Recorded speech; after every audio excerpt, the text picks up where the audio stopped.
बच्चों, स्वागत है आपका एक और भी लेक्चर में। तो पिछले लेक्चर में हमने क्वेश्चन नंबर 3 तक किया था। तो इस लेक्चर में हम लोग क्वेश्चन नंबर 4 से आगे स्टार्ट करते हैं। 4, 5, 6, 7 सारे क्वेश्चन करने जा रहे हैं। बस वही जो पहले इन्फॉर्मेशन देता आ रहा हूँ कि बस आपको समझना है, लिखने की टेंशन नहीं लेना, क्योंकि नोट्स आपको डिस्क्रिप्शन बॉक्स में मिल जाएंगे। वहां पे लिंक रहेगी, आप वहां से डाउनलोड करके पढ़ सकते हैं, लिख सकते हैं, जो मर्जी के आप कर सकते हैं। तो चलिए बिना किसी देरी के सीधे क्वेश्चन नंबर 4 को स्टार्ट करते हैं। तो क्वेश्चन नंबर 4 आपकी स्क्रीन पे दिख रहा है कि निम्नलिखित समीकरणों के युग्म में से कौन से युग्म संगत हैं या असंगत हैं, और यदि संगत हैं तो ग्राफीय विधि से हल ज्ञात कीजिए। कहने का मतलब हमको 4 पार्ट दे रखा है, तो पूछा है कि इनमें से बताओ कौन सा संगत है और कौन सा असंगत है। अगर संगत है तो इस केस में क्या करना है, हमको इसका ग्राफीय विधि से हल ज्ञात करना है। तो चलिए सीधे पहले पार्ट को देखते हैं। पहले पार्ट में हमको दे रखा है, पहला पार्ट में हमको दे रखा है कि x plus y equal to 5, और दूसरा समीकरण हमारी, ये समीकरण फर्स्ट है, और दूसरा समीकरण है 2x प्लस 2y बराबर में 10। ठीक है सर, अब करना क्या है, तो सबसे पहले चेक करना है संगत है या असंगत है। तो मैंने आपको बताया था कि असंगत केवल उसी केस में होता है जब रेखाएं समांतर हो, जब रेखाएं क्या हो, समांतर हो। अगर समांतर नहीं है, उसके अलावा कोई भी केस हो, तो उस केस में समीकरण हमारा संगत होता है। तो सबसे पहले a1/a2 और b1/b2 सब चेक करते हैं। तो इसको थोड़ा सा लिख देते हैं, x प्लस वाई प्लस 5 को इधर ला देते हैं -5 बराबर 0, और इसको लिख देते हैं 2x प्लस 2y, ये प्लस 10 है, प्लस 10 को ब्रैकेट के इस पार लाएं, बराबर के इस पार लाएंगे तो -10 बराबर हो गया 0। अब इसकी जब हम किससे a1x plus b1y plus c1 बराबर 0, और इधर क्या है a2x plus b2y plus c2 बराबर 0 से जब तुलना करेंगे तो आप पाएंगे यहाँ पे x के मल्टीप्लाई में कुछ नहीं, तो मान लेते हैं कितना है, 1 है, और यहाँ y में भी कुछ नहीं, तो यहाँ भी मान लेंगे कितना है, 1 है।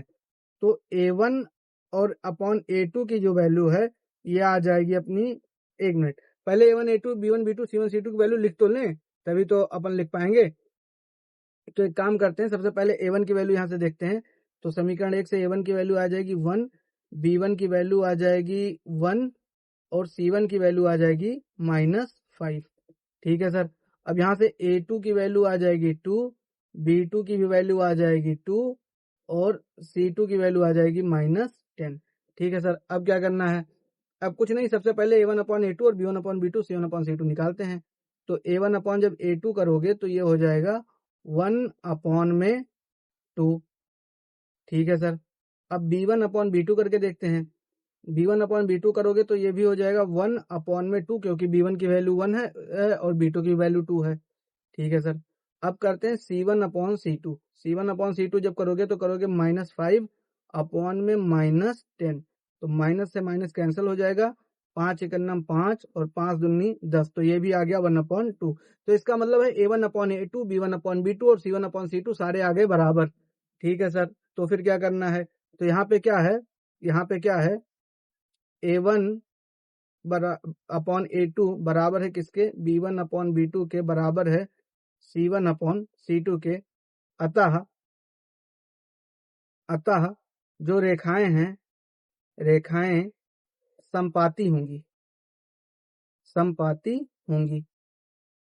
ठीक, अगर रेखाएं समपाती होंगी तो क्या होगा कि समीकरण युग्म संगत होंगे। तो हमसे यही पूछा था कि पहले बताओ संगत है या असंगत, तो संपाती रेखा आ गई, इसका मतलब क्या हो गया, समीकरण हमारे संगत होंगे। अगर आपको ये समझ में नहीं आ रहा है कि ये संगत असंगत कैसे पता करते हैं, तो इस चैप्टर का पहला वीडियो आप जाके देख सकते हैं, मैं नीचे डिस्क्रिप्शन में लिंक दे दूंगा, वहां से आपको पता चल जाएगा संगत असंगत कैसे चेक करते हैं। तो अब यहाँ पे हमें पता चल गया कि संगत समीकरण है। तो अब अगला टास्क क्या है, इसका ग्राफ बनाना है। इसका हमको क्या बनाना है, ग्राफ बनाना है। तो इसके लिए अपन क्या करने वाले, समीकरण एक को एक बार फिर से लिखेंगे, x प्लस वाई बराबर 5 और 2x प्लस 2y बराबर 10। तो सबसे पहले क्या था कि x प्लस वाई बराबर में क्या है, 5। तो इसमें एक बार x की वैल्यू डालेंगे 0। x की वैल्यू जब 0 डालोगे तो हो क्या जाएगा, 0 प्लस वाई बराबर 5, यानी y की वैल्यू आ जाएगी 5। ठीक है, अब उसके बाद में फिर क्या करेंगे, एक बार y की वैल्यू इसमें डालेंगे 0। y की वैल्यू जब 0 डालोगे तो x प्लस 0 बराबर में हो गया 5, यानी x की वैल्यू कितनी आ गई, 5। तो यहाँ से 2 पॉइंट निकले अपने, एक तो निकला 0,5 और एक निकला 5,0। एक्स को पहले लिखते हैं, वाई को बाद में, आपको पता ही होगा। ठीक है सर, ये तो समीकरण 1 हो गया। अब ऐसे ही समीकरण 2 का ऑपरेशन कर देते हैं। किसका ऑपरेशन कर देते हैं? समीकरण 2 को। समीकरण 2 था हमारा 2x plus 2y equal to 10। अब इसमें सबसे पहले क्या करना है, x बराबर डालेंगे 0। जब x बराबर 0 डालोगे तो 2 इंटू 0 हो जाएगा प्लस 2y इक्वल टू कितना हो गया 10। अब देखो 2 इंटू 0 की वैल्यू तो 0 ही हो जाएगी।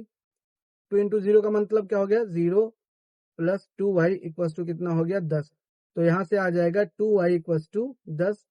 सो y इक्वल टू हो जाएगा 10/2।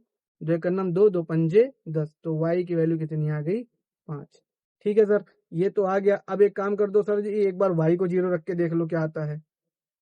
अच्छा यहाँ से पॉइंट तो लिख दें, इसके पैरेलली यही कर देता हूं मैं। देखो इसके पैरेलली यहीं पे अपन क्या कर देते हैं, y बराबर 0 रख देते हैं। y बराबर क्या डाल देंगे 0। y बराबर जब 0 डालोगे तो ये हो जाएगा 2x प्लस 2 इंटू वाई की वैल्यू क्या हो गई 0 बराबर में हो गया 10। ये तो हो गया 2x, 0 को 2 से गुणा करोगे तो पूरा 0 ही बन जाएगा। तो इसका मतलब इसका काम खत्म। बराबर कितना हो गया 10। तो 2 एक 10, 2 एक 2, 2 पंचे 10, यानी x की वैल्यू यहाँ से भी कितनी आ गई 5। तो यहाँ से हमारे 2 पॉइंट्स निकले।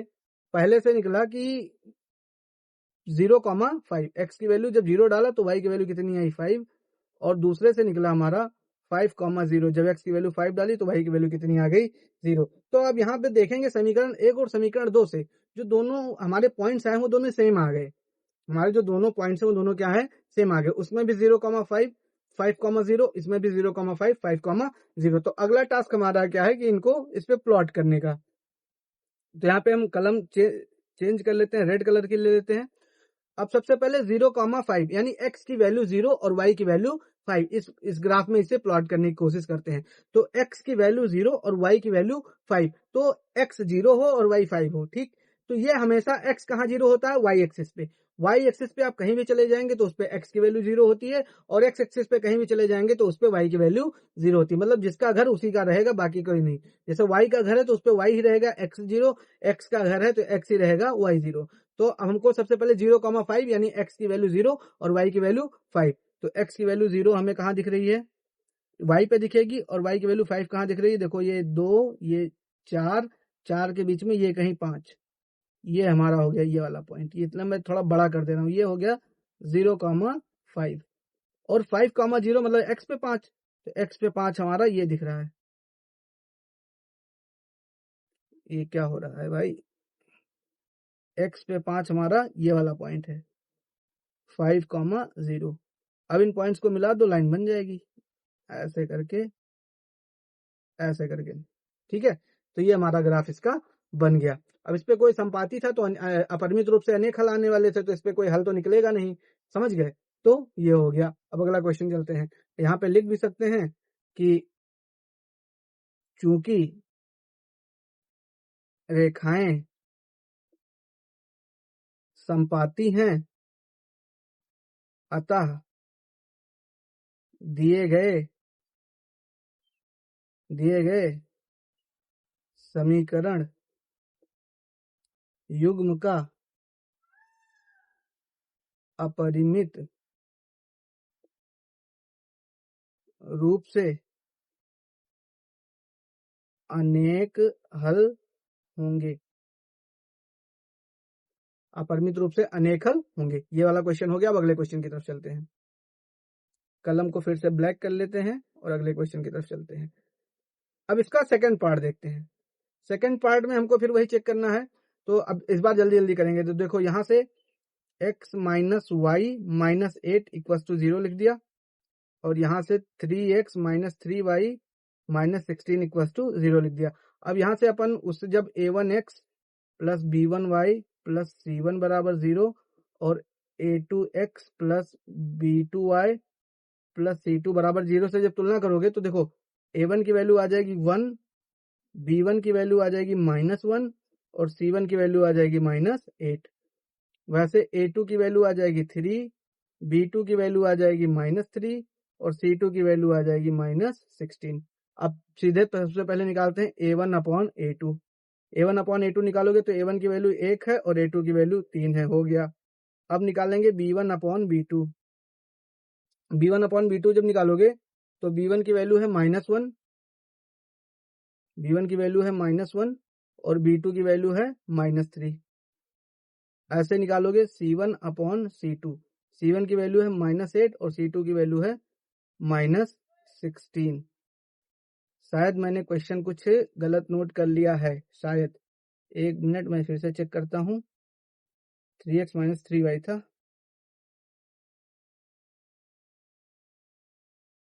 तो अब इसको जब करेंगे तो ये माइनस माइनस का इसका कैंसिल हो जाएगा। 8 एकम 8, 8 दूनी 16 सही है। तो इसका मतलब है, और यहाँ पे देखेंगे तो ये माइनस से ये माइनस भी कैंसिल हो जाएगा।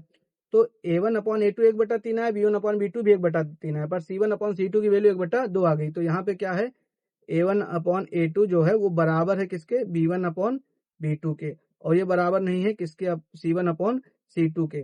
तो इसका मतलब ये है कि रेखाएं जो हैं, जब ये वाला केस होता है तो रेखाएं समांतर होती हैं, समझ गए। अतः रेखाएं इसकी क्या होंगी, समांतर। अतः रेखाएं समांतर होंगी। और इसके कैसे होंगे, अपरिमित रूप से अनेक हल। अपरिमित सॉरी, अगर रेखाएं समांतर हैं तो इसका मतलब है इसका कोई हल नहीं होगा, समांतर होंगी। अतः समीकरण युग्म असंगत हैं, समीकरण युग्म असंगत हैं और इनका कोई हल नहीं है। समझ गए। तो इन समीकरण का कोई हल नहीं है। ऐसे इसके बाकी जो दो पार्ट्स हैं मैं आपके लिए छोड़ रहा हूं कि आप इसे कर ही लेंगे। अब सीधे चलना है हमको अगले क्वेश्चन की तरफ। अब क्वेश्चन नंबर 5 है कि एक आयताकार बाग जिसकी लंबाई चौड़ाई से 4 मीटर अधिक है का अर्ध परिमाप 36 है, बाग की विमाएं ज्ञात कीजिए। तो हमको कुछ ऐसी कहानी बता रहा, कह रहा है एक आयताकार बाग है। तो सबसे पहले अपन बाग बना लेते हैं यहाँ पे। तो सबसे पहले यहाँ पे बाग बना लेते हैं और कह रहा है इसमें कुछ लंबाई चौड़ाई होगी। तो मान लेते हैं इसकी लंबाई है x और चौड़ाई है y। ठीक है, तो अब माना, यहाँ पे चालू करेंगे सॉल्यूशन। माना आयताकार बाग, आयताकार बाग की लंबाई ये कितनी मान लेते हैं x, और फिर नीचे लिखेंगे माना आयताकार बाग की चौड़ाई कितनी है y। ठीक है, अब यहाँ पे एक नोट वाली बात है जो आप ध्यान रखेंगे कि आयत का अर्ध परिमाप, ठीक, आयत का अर्ध परिमाप ये होता कितना है, ये होता है लंबाई धन चौड़ाई, मतलब x प्लस वाई हो जाएगा। समझ गए, ये आयत का अर्ध परिमाप होगा क्योंकि पूरा होता है 2 टाइम्स x प्लस वाई। आधा करोगे तो बटे 2 कर दोगे, 2 से 2 कट जाएगा, तो अर्ध परिमाप होगा लंबाई प्लस चौड़ाई। अब इस पे चलते हैं। प्रथम शर्तानुसार इसने क्या दे रखा है, अब यहाँ पे लिखते हैं प्रथम शर्तानुसार। प्रथम शर्तानुसार कह रहा है कि लंबाई जो है वो चौड़ाई से कितनी अधिक है, 4 मीटर अधिक है। क्वेश्चन बोला है कि लंबाई चौड़ाई से 4 मीटर अधिक है। तो मान लेते हैं कि लंबाई हमारी कितनी है, लंबाई हमने मान रखी है x और चौड़ाई मान रखी है, तो x इक्वल टू हो गया y प्लस 4। तो उधर प्लस वाई है, बराबर किस पर आएगा, माइनस वाई, बराबर में हो गया 4, समीकरण 1। अच्छा, और द्वितीय शर्तानुसार,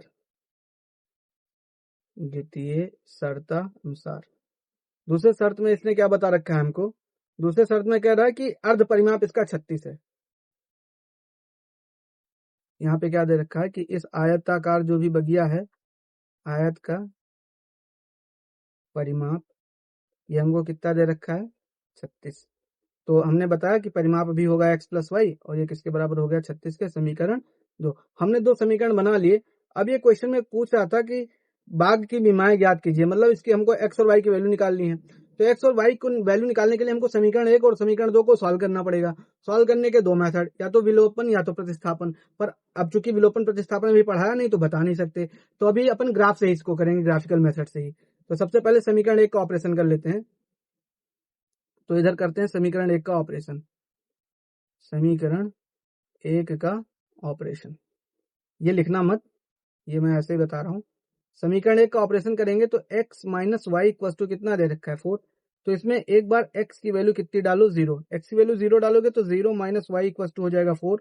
तो y की वैल्यू यहाँ से आ जाएगी, जब इसको -1 से मल्टीप्लाई करोगे तो ये हो जाएगा -4।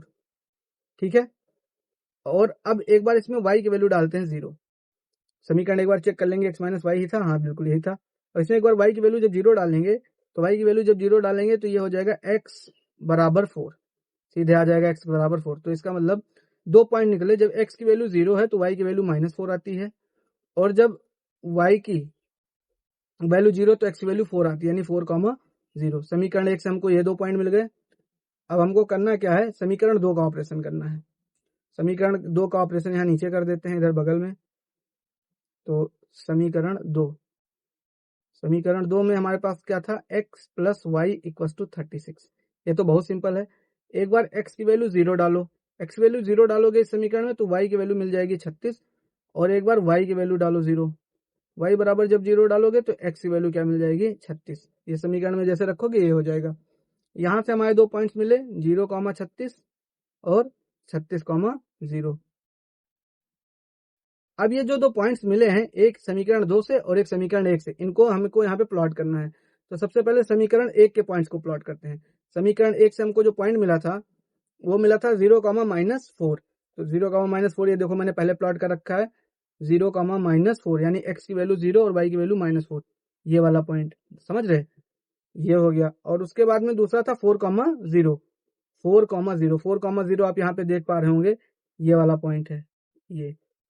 ठीक, अब इनको मिलाया और मिला के रेखा खींच दी पूरी। ठीक, ये हमारी ये वाली रेखा है, ये वाली, ठीक है, जो रेड कलर से है। ठीक है सर। अब दूसरा था 0,36 और 36,0, इसके लिए पेन चेंज कर लेते हैं, येलो वाला लेते हैं। अब 0,36, x की वैल्यू 0 और y की वैल्यू 36, ये आप यहाँ पे देखो टॉप मोस्ट पॉइंट पे यहाँ एक पॉइंट दिख रहा होगा, समझ गए। तो ये के पॉइंट हो गया, और 36,0 एक पॉइंट ये हो गया हमारा। इनको मिला के एक ऐसी लाइन खींच दी। अब ये लाइन इस वाले पॉइंट पे कट कर रही है, इस वाले पॉइंट पे कट कर रही है। इस पॉइंट को अगर आप देख पाए, मैं कलर से इसको हाईलाइट करता हूँ नीले कलर से, तो ये वाला पॉइंट आप देख पा रहे होंगे, ये वाला पॉइंट, ये 20,36 यहाँ पे कर रहे हैं। अब ये पॉइंट निकालना, तो ये पॉइंट देखो 10 का हमारा स्केल है, तो ये अगर 10 है तो ये वाला 20 हो जाएगा, तो इसका मतलब ये 20 हो गया। और देखो ये 10, ये 20, बीच में 15, तो ऊपर ये कहाँ से 16। तो जब इसको कैलकुलेट करोगे तो 20,36 आ गया, समझ गए, 20,36, यानी x की वैल्यू आ गई 20 और y की वैल्यू कितनी आ गई 36। जब आप ग्राफ ड्रॉ करेंगे तो अच्छे से समझ पाएंगे। तो इसका मतलब ये है कि इस आयताकार बाग की बीमा हमें बतानी थी, आयताकार बाग की जो बीमा बतानी थी, तो बागी नहीं, बाग, बाग। तो इसकी लंबाई जो है, लंबाई आ गई 20, सॉरी ये क्या नाम है, 20 और 16, 36 कहाँ से आएगा भाई, यहाँ पे 16, भाई तो मैं सोच रहा था ये वैल्यू तो हमारी 16 आई है। एक मिनट, यहाँ पे फिर से लिख देते हैं, y की वैल्यू आ गई 16, ठीक है। और ये हमने कुछ यहाँ पे, ठीक है, तो y की वैल्यू आ गई 16। तो बाग की लंबाई है 20 और आयताकार बाग की जो चौड़ाई है ये कितनी आ गई 16। तो ये क्वेश्चन हमारा खत्म हुआ। अब चलते हैं अगले क्वेश्चन की तरफ। अगला क्वेश्चन देखो, ये मैं इसे क्वेश्चन समझता नहीं, ये तो चिंदी चीज है, इसको तो मतलब पढ़ाने कोई मतलब भी नहीं, लेकिन फिर भी एक क्वेश्चन बता रहा हूँ। कह रहा है कि हमने एक समीकरण आपको बना के दे रखा है कुछ ऐसा, 2x + 3y - 8 = 0। अब दूसरा समीकरण आपको सेट करना है, समझ गए। दूसरा समीकरण इसका जो है, इसका जो आप इसका जब युग्म बनाएंगे तो दूसरा समीकरण आप सिद्ध करो, और आप ऐसे सेट करो कि पहला पॉइंट करता है कि प्रतिच्छेद करती रेखाएं हों, प्रतिच्छेद करती रेखाएं हों। ठीक, इसे मैं क्वेश्चन ही नहीं समझता, इसलिए इस पे ज्यादा फोकस भी नहीं करूंगा। ठीक, तो अब आपको ऐसा सेट करना है कि a1/a2 जो है आपको ऐसा सेट करना है, प्रतिच्छेद के केस में क्या होता है a1/a2 की वैल्यू ये b1/b2 के बराबर ना हो, ऐसे हमको सेट करना है। तो एक इक्वेशन लिख दो अपने मन से, कुछ भी अपने मन से कोई एक इक्वेशन यहाँ पे लिख दो। तो लिख देते हैं, 2 के बजाय 2 के यहाँ पे 3x कर दो, 3x प्लस 2y कर दो, और 8 को जो है इसको 11 कर देते हैं, बराबर हो गया 0। हो गया भैया, a1/a2 b1/b2 के बराबर नहीं है, तो ये समीकरण 2 आ गया हमारा, यही लिखना था। तो ऐसे ही आपको सेट करना, इसमें कर लेना, इसमें मैं बहुत ज्यादा टाइम अपना देने वाला नहीं हूं। अब चलते हैं सीधे क्वेश्चन नंबर, अपना अगला क्वेश्चन जो है लास्ट क्वेश्चन है शायद, क्वेश्चन नंबर 7 की तरफ। कह रहा है कि मैंने आपको ये 2 इक्वेशन दे रखी है, ये समीकरण इतना और इतना का ग्राफ खींचिए और x अक्ष और इन रेखाओं से बने त्रिभुजों के शीर्षों के निर्देशांक ज्ञात कीजिए और त्रिभुजाकार पटल को छायांकित कीजिए। ठीक है, कर देंगे हम, हमको डर थोड़ी ना है कुछ। तो सबसे पहले इक्वेशन 1 को पकड़ो, इसका ऑपरेशन करो। इक्वेशन 1 है x - 1 + 1 = 0। इसमें सबसे पहले x की वैल्यू डालो 0, तो हो जाएगा 0 - y + 1 = 0। सो ये हो जाएगा -y = -1। सो ये माइनस से माइनस कैंसिल हो गया, तो y की वैल्यू कितनी आ गई 1। तो इसका मतलब ये पॉइंट आ गया हमारा 0,1। ठीक है सर, ये 0,1 हो गया। अब क्या करोगे, अब इसमें क्या करेंगे, y = 0 डाल देंगे। y = जब 0 डालेंगे तो ये हो जाएगा x - 0 + 1 = 0। सो यहाँ से x की वैल्यू आ जाएगी 1। ठीक है सर, ये कर दिया। वही एक बार x की वैल्यू 0, एक बार y की वैल्यू 0। तो यहाँ से अपने 2 कोऑर्डिनेट्स आ गए कि जब x की वैल्यू 0 है तो y की वैल्यू 1 है, और जब y की वैल्यू 0 है तो x की वैल्यू 1 है। तो ये हो गया 1,0। ये समीकरण 1 हो गया। ऐसे ही समीकरण 2 को निपटा देते हैं, 3x + 2y - 12। समीकरण 2 है हमारा, मैं भूलता बहुत जल्दी हूं तो एक बार फिर देख लेता हूँ। 3x + 2y है ना, -12, हाँ, 3x + 2y - 12 बराबर में 0। अब इसमें भी सबसे पहले क्या करेंगे, सबसे पहले x की वैल्यू क्या करेंगे 0। कुछ लोग डब्बा बनाते हैं, मैं डब्बा उब्बा नहीं बनाता। तो 3 × 0 + 2y - 12 = क्या हो गया 0। अब 3 × 0 करोगे तो 0 ही हो जाएगा। तो इसका मतलब ये हो गया हमारा 2y - 12 = 0। सो 2y = इधर -12 है, उधर जाएगा तो +12 हो जाएगा। 2 1 जा 2, 2 6 जा 12। तो y की वैल्यू यहाँ से आ गई 6। तो जो कोऑर्डिनेट्स आए वो आए 0,6। ठीक है सर, ये तो बता दिया। अब दूसरा वाला भी बता देते हैं, चलो ये भी बता देते हैं। अब यहाँ पे अपन क्या करेंगे, अब y की वैल्यू 0 डालेंगे। y की वैल्यू जब 0 डालेंगे तो हो जाएगा 3x - 2 × y की वैल्यू हो गई 0 - 12 = 0।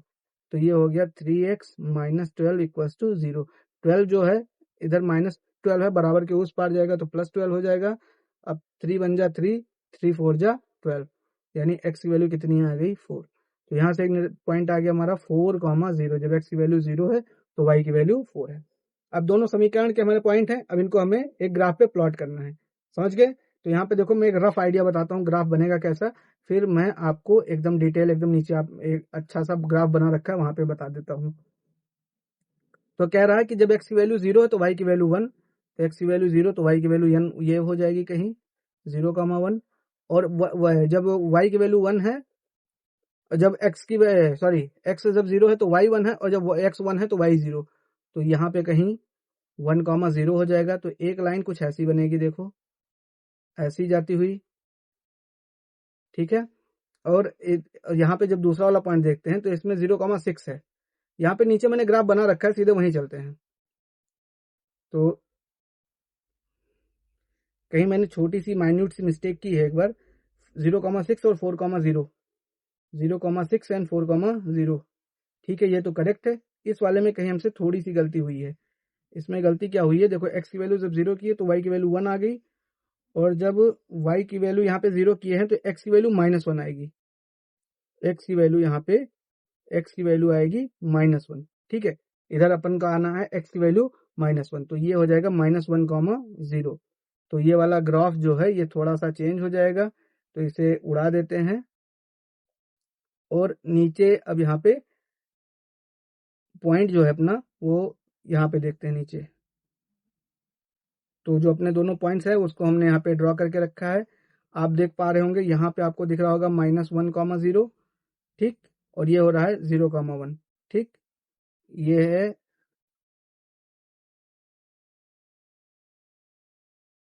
ये -1,0 और ये हमारा 0,1। तो हमने इस पे से एक लाइन खींच रखी है ऐसे करके जाती हुई, और ये 4,0 और ये 0,6 इससे भी एक लाइन खींच रखी है जाती हुई, और ये एक्स एक्सिस ये है। तो इसके बीच का ये हमारा ट्रायंगल बन गया, इसके बीच का ये हमारा ट्रायंगल बन गया। अब कोई पूछे इसके कोऑर्डिनेट्स क्या हैं, तो त्रिभुज के निर्देशांक हमको निकालना था, निर्देशांक। तो त्रिभुज का जो निर्देशांक निकालना था तो वो हमारे आ जाएगा क्या, -1,0, 4,0 और 2,3। ठीक, तो ये पूरा चैप्टर का सॉल्यूशन हमने कंप्लीट किया। अब सीधे चलेंगे अगले चैप्टर के सॉल्यूशन की तरफ। ठीक है, तब तक आप हमारे चैनल पर ऐसे ही बने रहें, सपोर्ट करिए, सब्सक्राइब कीजिए, पढ़ते रहिए। All the best.